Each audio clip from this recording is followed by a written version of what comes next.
muita alegria que eu retorno a esse púlpito aqui, nessa noite de frio, mas de muito calor humano. Pedir a inspiração da divindade espiritual e a proteção de Jesus para os esclarecimentos desta noite. Essa parábola, a parábola do filho pródigo, todos nós já conhecemos, bem difundida. Tem alguns detalhes só. A palavra parábola vem do grego lançar ao lado, que aqui significa falar de lado.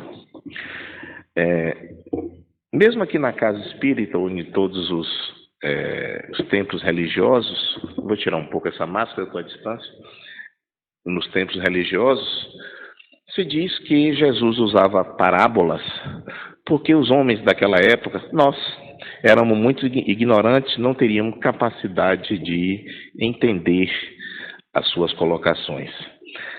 Sim, mas o mais provável é que quando se fala por parábolas, contando uma história, isso se fixa muito melhor em nossas mentes. Exemplo que nós temos, a nossa infância. Você se lembra que a gente nunca esqueceu nenhuma das histórias da infância, que são as chamadas fábulas? A fábula é quando se conta uma história com um fundamento moral. Quem é aqui que nunca se esqueceu?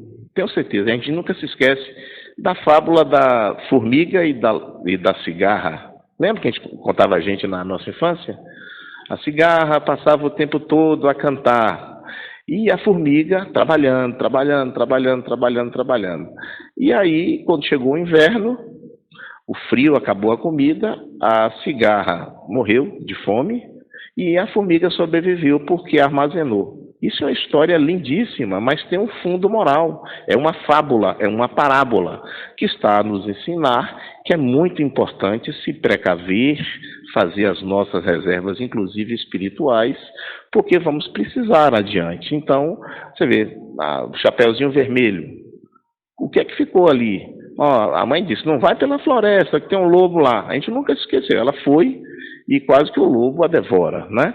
Então, Jesus já sabia disso e grande parte dos seus ensinamentos ele fez com parábolas.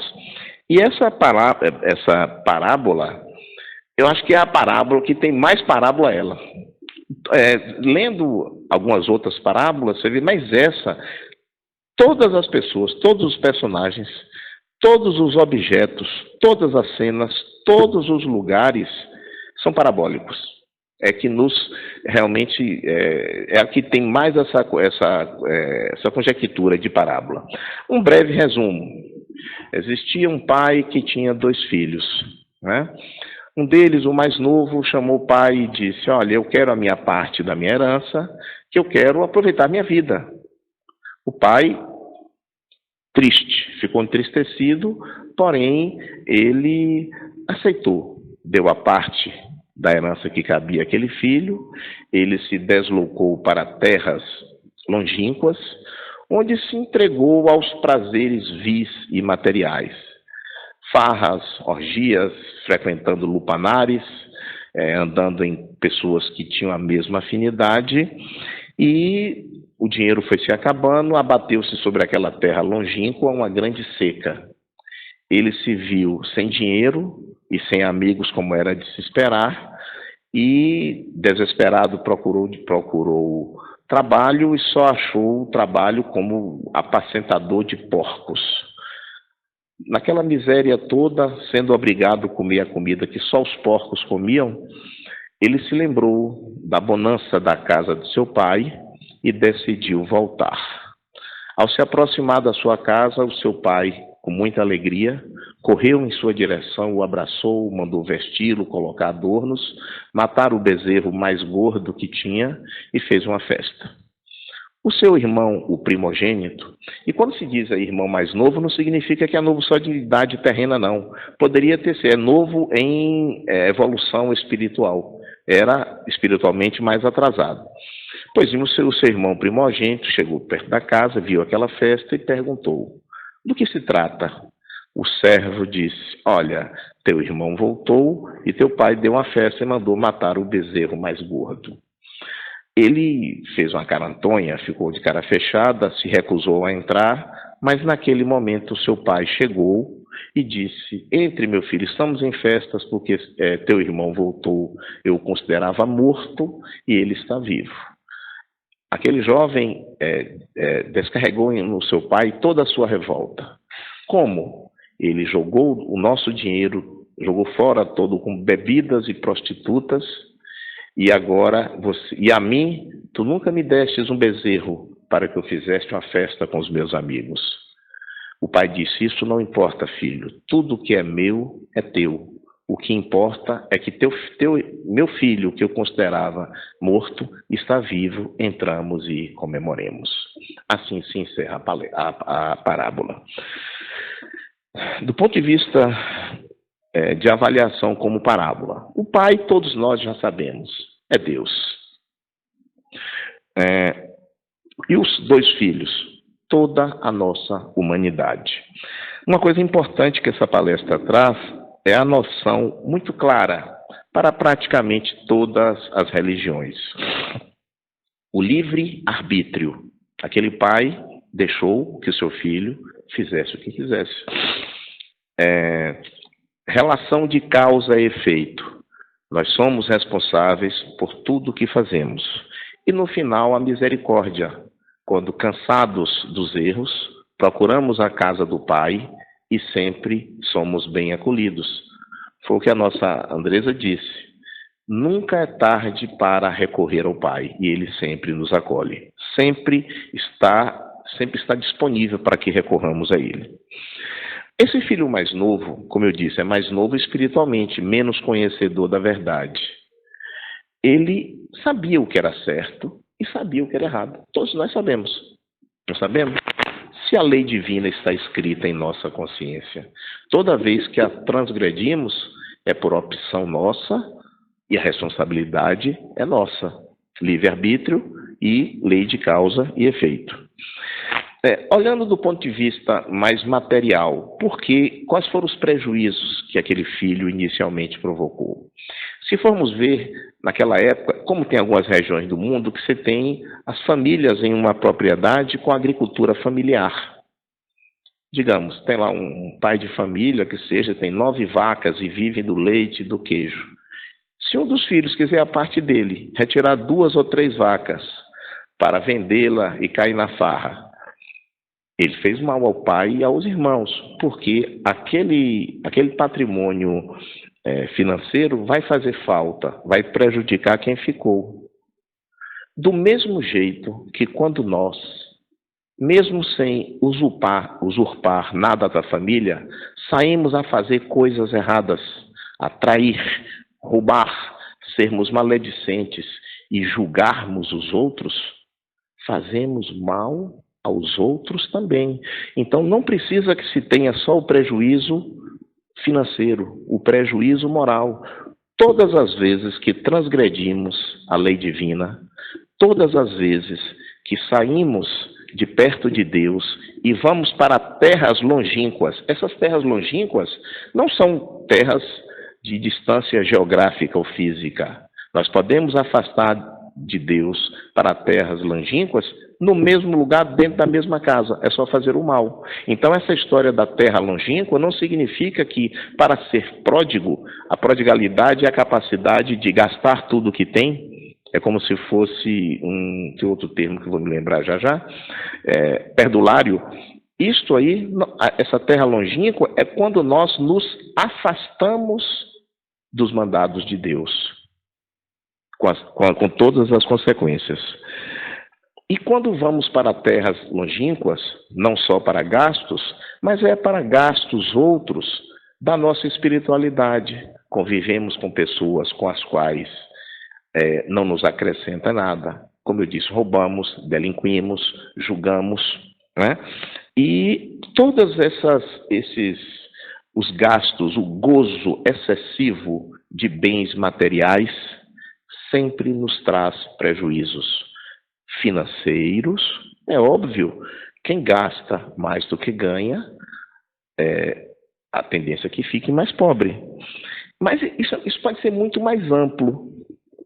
Nós podemos gastar a nossa saúde física trabalhando demais, sem ajudar os outros, com o único intuito de juntar dinheiro, juntar propriedades, muito mais do que precisamos, envelhecemos, aparecem as doenças do corpo físico, que aparecem em todos, porém, se trabalhamos demais, a lei do progresso explica sobre isso, tem a lei do repouso. Envelhecemos, cercado de tesouros, propriedades, bajuladores, né? E aí, diz assim, de que adiantou trabalhar tanto, esquecer os amigos, não dar atenção à família, e agora o corpo físico está deteriorado. Sou muito rico, moro nesse palacete e ninguém vem me visitar. E aí volta ao pai. Sem contar que quem valoriza demais bens materiais, sobretudo nesses gozos, tem que se tomar muito cuidado, porque os falsos amigos, os bajuladores, os puxa-sacos, são pessoas que têm uma atração enorme pelo poder material, enquanto ele dura. E este jovem foi isso. Foi para a terra longínqua, se cercou de pessoas da sua mesma estirpe, pois tinha sintonia espiritual, com gastos inebriantes em tascas, em prostíbulos, né? E aí, quando o dinheiro foi se escasseando, os ditos amigos se afastaram. Veio naquela terra longínqua a grande seca, onde a fome e a sede se abateu.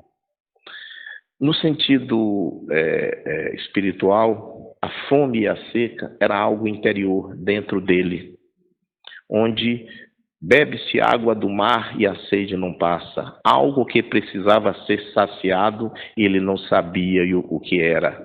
A seca e a fome é a sede e a fome dos bens espirituais. Pois bem, chega então a grande pedra de toque, o sofrimento. Lei de causa e efeito. Com isso, sofrer é normal.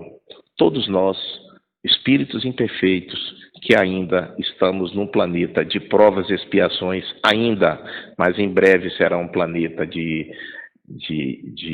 regeneração, o sofrimento faz parte da nossa vida. Cabe a nós reduzi-lo. Se no planeta de provas e expiações contribuímos ainda para que ele aumente, é óbvio que ele vai aparecer de uma maneira mais forte e mais tenaz. Pois bem, aquele jovem, então, acometido por uma solidão enorme, passando fome, procurou trabalho, é óbvio. Mas quem é que dá trabalho, vai dar um trabalho a quem não sabe fazer nada?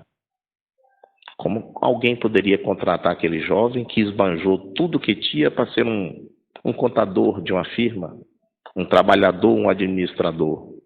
O que lhe restou? Ser cuidador de porcos. Os porcos naquela época de Jesus, na qual ele utiliza aqui nessa parábola, era considerado um animal imundo, imundo apenas pelos hebreus.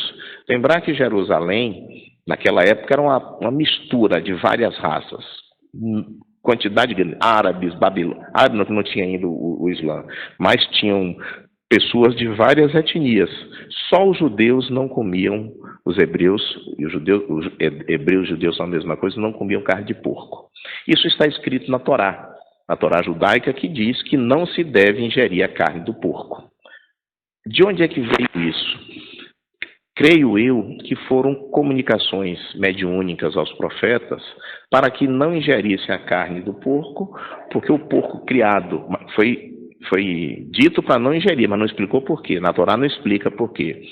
Porque nós sabemos que os porcos, quando são criados de maneira inadequada, solto, ele come fezes humanas, onde tem lá o verme, e esse verme, quando nós ingerimos a carne do porco mal cozida, ele tem um verme chamado cisticercose celulose, que as suas larvas se instalam no cérebro, que é a parte mais grave, no coração e no fígado. É óbvio que os profetas não podiam dizer aos hebreus isso. Não se sabia o que era microbiologia naquela época, nem parasitologia, mas estava escrito que não podia comer carne de porco, porque era um animal imundo. Não só ele é considerado imundo, era proibido pela Torá judaica, como também a simbologia dos porcos sempre foi assim, um sinônimo de animais que vivem para as coisas materiais. Os porcos só fazem comer, ingerir, só coisas materiais.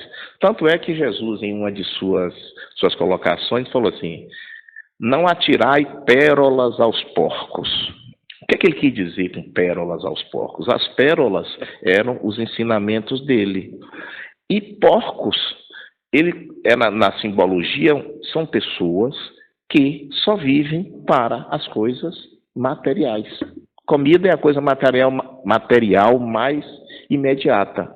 Então, o porco tinha uma simbologia realmente de rebaixamento. E nessa parábola aí, Jesus apresenta que, neste momento, aquele jovem chegou no fundo do poço. Ele, que era rico, acostumado a coisas boas, foi colocado na pior profissão que se podia oferecer a uma pessoa. E ele, então, foi cuidar dos porcos. Os porcos comiam, aos porcos eram dados umas sementes parecendo uns feijões grandes, chamados alfarrobas, extremamente duros. Para se comer alfarroba, tinha que se deixar 3 ou 4 dias de molho, mesmo assim tinha um gosto amargo. Tinha muita proteína, então era dados aos porcos. E este jovem se viu obrigado a comer as alfarrobas. Naquele momento, ele se deu conta. Recorrer ao pai. E aí ele se lembrou: na casa do meu pai, todos os seus jornaleiros têm o que comer, têm um local para dormir e são bem tratados. Eu não posso ficar aqui. E naquele momento, tomado de uma força ativa enorme, disse: retornarei à casa do meu pai. Assim como esse jovem, ao longo da história do cristianismo, nós temos muitos outros filhos pródigos. Zaqueu, publicano. Os publicanos eram judeus que, à época, eram contratados pelos romanos para cobrar os impostos dos judeus daquela região, da Palestina, Israel e tudo. Zaqueu era chefe dos publicanos. Deus deu a ele uma capacidade contábil enorme. Sabia fazer contas, lia muito bem, entendia de contabilidade, por isso ele era chefe dos publicanos e desonesto. Parte do que cobrava ficava para ele, era a lei, e parte ele entregava aos romanos. Quanto mais impostos ele cobrasse, mais indevidamente, mais rico ficaria ele, sem se importar que se extorquissem as outras pessoas. Mas aquele homem sentia dentro dele uma fome, uma sede de algo muito maior. Então ele, numa atitude proativa, soube que Jesus passaria por uma determinada estrada. Dirigiu-se para lá, era um homem de baixa estatura e odiado pelos judeus, pelos demais judeus. Ele não conseguia chegar próximo de Jesus, então ele subiu pela sua vontade enorme em uma figueira brava, um sicômoro, que é uma árvore cheia de espinhos. Isso não o impediu. E de lá de cima, Jesus, quando ele estava lá em cima, Jesus passou, captou a sua vontade mental de mudar, de recorrer ao Pai e disse: Zaqueu, desça, hoje pouso em tua casa. Muitos dos seus apóstolos que conviviam com Jesus desde há muito disse: Senhor, tu vais entrar na casa de um homem de má vida? Jesus nada respondeu. Foi à casa de Zaqueu e o restante vocês sabem. Era um filho pródigo que também sentiu a necessidade de retornar ao Pai. Paulo de Tarso, como Saulo de Tarso, um doutor da lei, instruído, falava vários idiomas, casto, interpretava a lei, o Torá, ao pé da letra. Porém, naquela época, os fariseus interpretavam com muita hipocrisia, mas Paulo seguia o Torá ao pé da letra. E quando surgiu aquele carpinteiro pregando amar aos inimigos, chamando os hipócritas de sepulcros caiados, ele foi instruído pelo templo a persegui-lo, perseguir os seus seguidores para convertê-los à força. E ele assim o fez. Matou, torturou, humilhou, prendeu muitos. Mas uma dessas vezes, indo procurar um dos seguidores de Jesus, às portas de Damasco, Jesus lhe apareceu. Ele caiu do animal, cego, temporariamente. À sua frente, um homem com semblante luminoso perguntou: Saulo, Saulo, por que me persegues?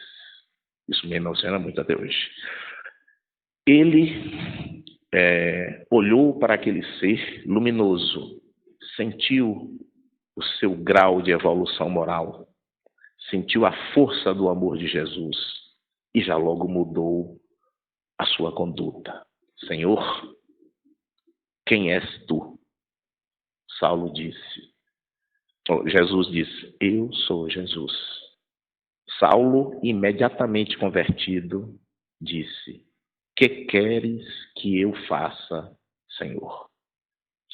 Esta provavelmente é a conversão mais rápida, mais súbita e mais brilhante da história do cristianismo. Não é fácil para nenhum de nós fazer o que ele fez. Porque para fazer isso nós temos que abrir mão do nosso egoísmo e de uma série de defeitos. E o restante da história vocês sabem. Outro filho pródigo. Maria Madalena, Miriam de Migdol. Uma mulher a quem Deus deu uma beleza enorme. Olhos bonitos, rosto perfeito, corpo bonito, cabelos lindos. No entanto, ela se permitiu em companhia de espíritos trevosos que a atormentavam e a desviaram para a porta larga. Tinha um lupanar com vários escravos, animais exóticos, cortinas de seda, destruiu muitos casamentos, fez com que muitos homens empobrecessem para que ela ficasse rica. Mas nela morava algo que ela não sabia explicar. Os seus servos viam em determinadas noites ela se estorcegando na cama, em convulsões, falando palavras indescritíveis e babando. Diziam: hoje a senhora não atende. No entanto, ela soube da chegada do Rabi. Imediatamente, numa atitude proativa, como jovem, sentiu a necessidade de procurar o Senhor. Chegou para Jesus, ele disse: Maria. Ela disse: tu sabes quem eu sou? Ele disse: ergo bono pastor sum. Eu sou o bom pastor. Depois de um breve diálogo, ele mandou que ela fosse cuidar dos seus filhos. Ela disse: nunca pude ter filhos, apesar de tantos homens. Ele disse: vá cuidar dos seus filhos. Ela, numa atitude proativa, retornou para o seu lupanar, o fechou, libertou os escravos, vendeu os animais exóticos, distribuiu tudo que tinha e saiu para procurar Jesus. Só que quando já era tarde para segui-lo, pois ele já tinha sido crucificado. Ela, muito triste, numa praia, encontrou um grupo de leprosos e ensinou-lhes a boa nova. E quando eles se retiraram para o Vale dos Imundos, aí foi que ela compreendeu. Aqueles eram os filhos que Jesus tinha lhe sugerido. Ela mudou para o Vale dos Leprosos, ensinou a boa nova, cuidou de feridas e, já muito velha, completamente carcomida pela lepra, retirou-se de lá e morreu na casa de Maria Santíssima. A sua chegada ao mundo espiritual, o próprio Jesus a recebeu. Apesar da conversão de Paulo ter sido a mais rápida, mas lembremos que Paulo já era casto, ela não. O maior exemplo de conversão espiritual é Maria Madalena. Saiu do chaco fedorento em que morava e alçou asas para o céu celeste. Poderíamos passar aqui e citar várias situações em que todos nós, quando estamos com o coração dilacerado, com fome e sede de algo que não sabemos, procuraram Jesus, procuraram o amor e foram recompensados. Mas é importante a atitude proativa. Jesus disse: vinde a mim todos vós que estáis cansados. Olha como é necessário. Vinde. Para você ir, você tem que levantar e ir. O jovem aqui da parábola, ele disse: eu vou voltar para a casa do meu pai. Não adiantava ficar lá nas terras longínquas, que inclusive podem ser apenas conscienciais, não precisam ser terras físicas ou geográficas, se não se tomar uma atitude. Eu hoje vou mudar de atitude. Não vou mais falar mal das pessoas.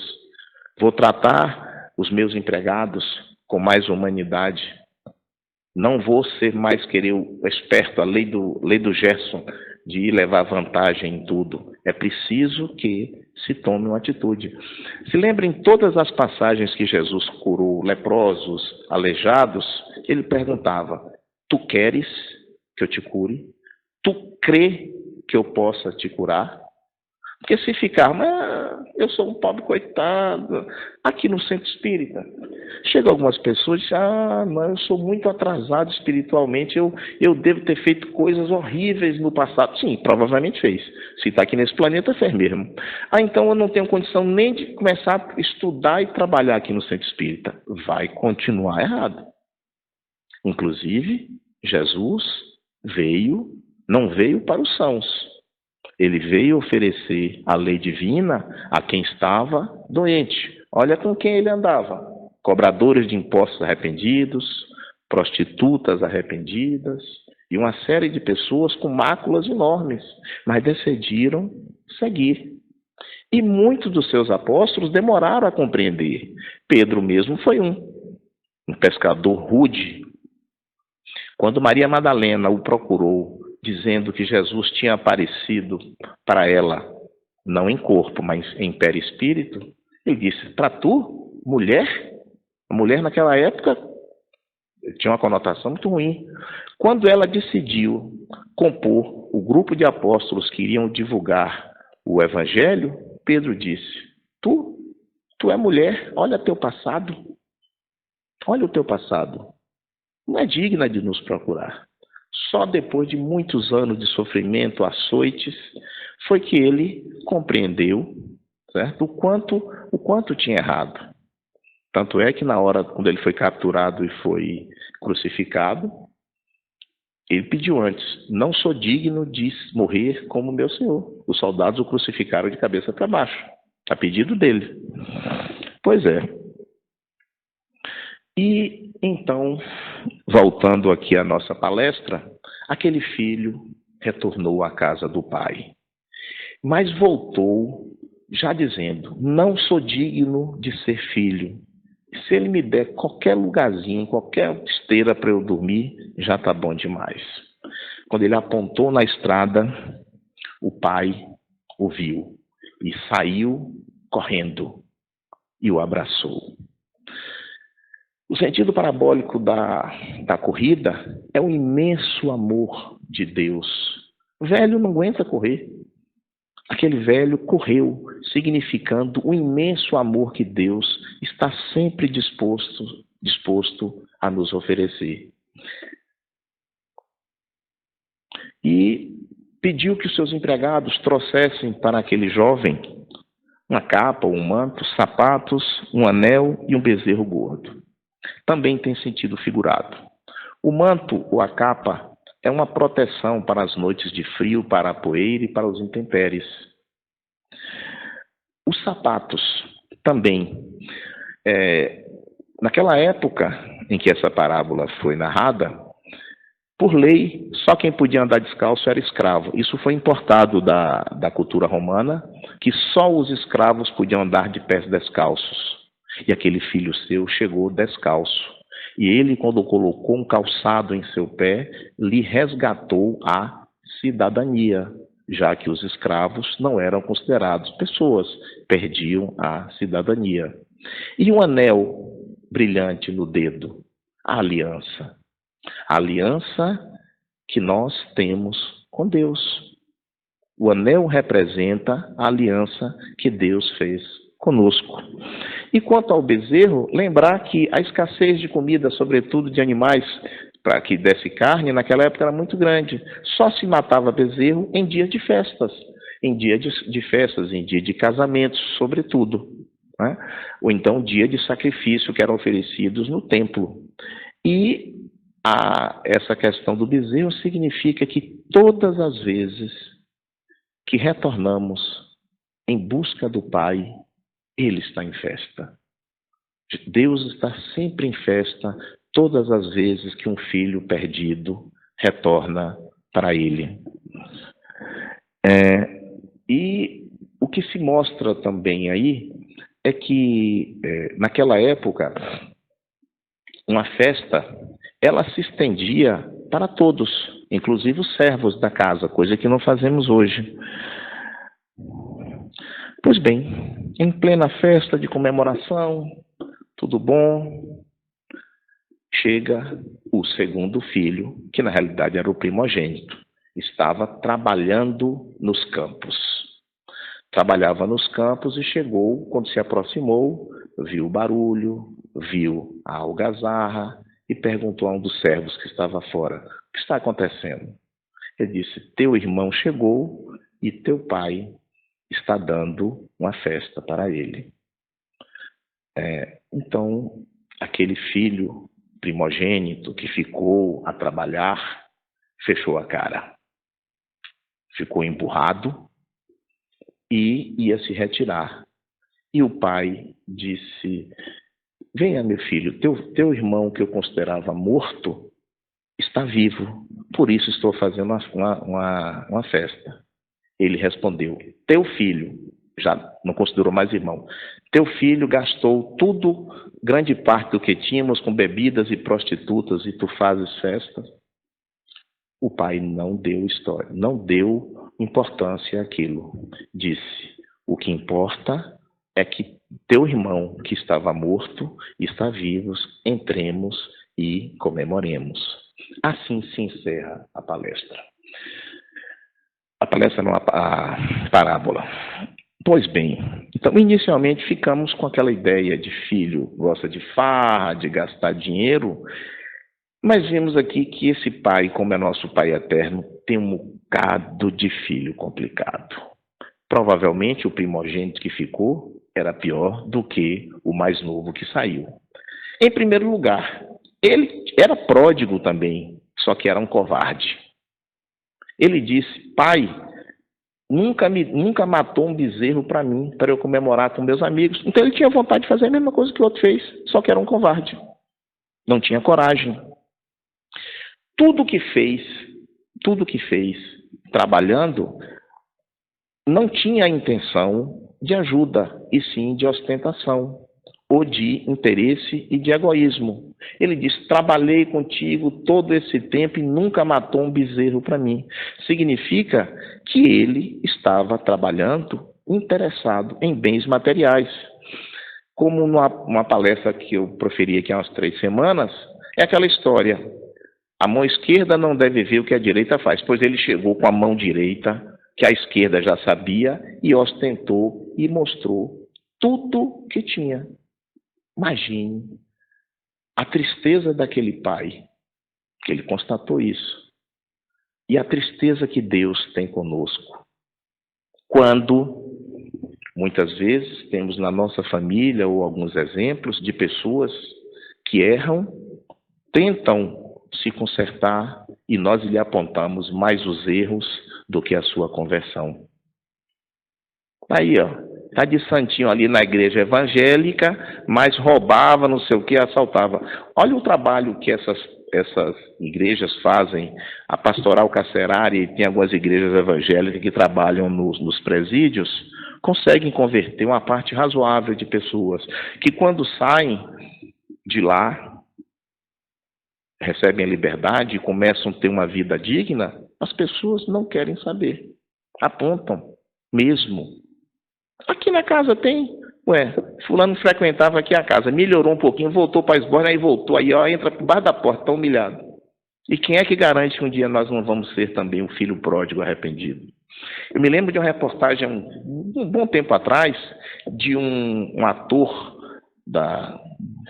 esqueci o nome dele, um ator que ele, na década de 60 e 70, só fazia filme pornô, casou com algumas atrizes bonitas, se dava surra nas mulheres, naquela época não tinha essas leis que tem hoje, sumiu da mídia, nunca mais apareceu. E aí um dia, uma reportagem encontrou ele numa igreja evangélica e fazendo curso para ser pastor.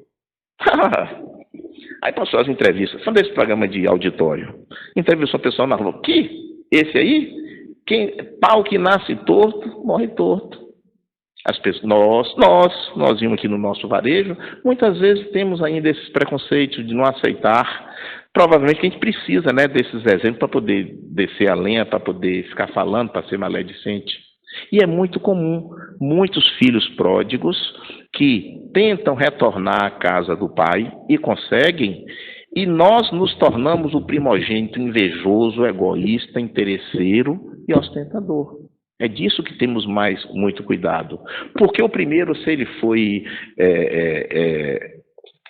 foi perdulário, se ele gastou tudo que tinha, mas ele fez com coragem e se arrependeu. E o de lá, que ficava trabalhando, fazendo assim: um dia que meu pai morrer, o outro já foi embora daqui, vai sobrar para minha casa, as ovelhas, o gado, tudo. E quando aquele outro filho, o primeiro, apareceu, aí ele viu perigo sobre as suas posses materiais, né? Pois bem, eu fico sempre a pensar toda vez que eu leio esta parábola. O que será que aconteceu com aqueles 2 filhos depois? Claro, aquilo não foi uma história verdadeira, Jesus contou. Mas vamos pensar na vida real. O que será que aconteceu com aqueles 2 filhos?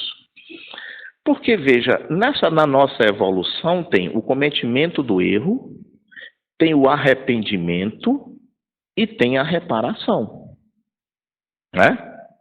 Não adianta a gente errou, se arrependeu, mas se a lei divina foi transgredida, ela precisa ser reparada, ou pela prática do bem, ou pelo sofrimento, cada um vai escolher.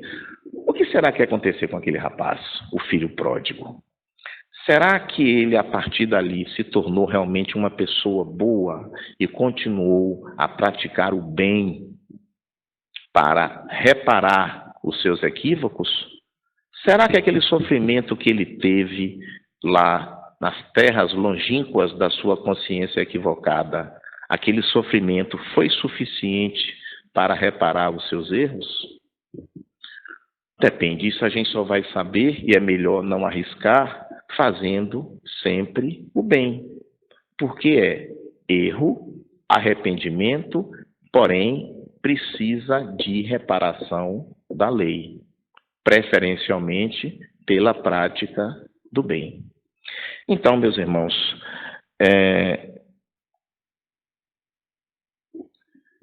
vamos ser totalmente cuidadosos, muito mais com o conhecimento que temos, com as nossas atitudes, para que nós não percamos nenhuma dessas coisas boas que o Pai nos dá. Quando aqui se fala de gastou todas as coisas boas que o Pai deixou, aqui fala de gastos com farra, com gozos em excesso. Mas tem muitas outras maneiras de nós estragarmos as bênçãos que o Pai nos deu com coisas que muitas vezes parecemos certos. Por exemplo, trabalho em excesso com o objetivo somente em benefício próprio.